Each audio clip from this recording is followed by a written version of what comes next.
প্রায় দেখতে দেখতে 8 বছর হলো আমি এই দোকানে কাজ করছি।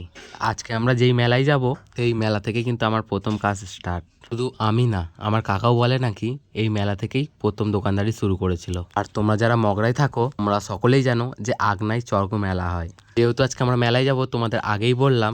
এইদিকে আমার কাকা গাড়িটা মুছে নিচ্ছে ভালো করে। আর এখন বাজে রাত 11টা, আমরা গাড়ি নিয়ে যাব মেলায়। আর তোমরা প্রত্যেকেই জানো যে আমরা কোথাও মেলায় গেলে ছোট হাতির ওপর আমাদের গাড়িটা তুলে নিই। তারপরে আমরা গাড়ি করে চলে গেলাম মেলাতে। একটা করে দোকানটা সাজিয়েই তারপরে আমরা বাড়ি চলে এলাম।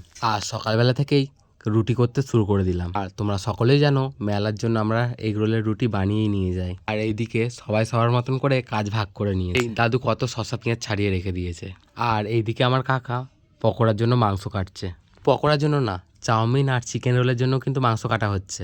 আর যেহেতু আমি কাটাকুটি করতে একটু বেশি ভালোবাসি, তার জন্য চাউমিনের জন্য সবজিটাও কেটে নিলাম। মোটামুটি সব কাজই হয়ে গেছে, এখন শুধু চাউমিনটা সেদ্ধ করতেই বাকি। এদিকে আমার ঠাকুমা মাংসটা রান্না করছে। যারা আগনা থেকে আমার ভিডিও দেখছে অবশ্যই কিন্তু কমেন্ট করবে।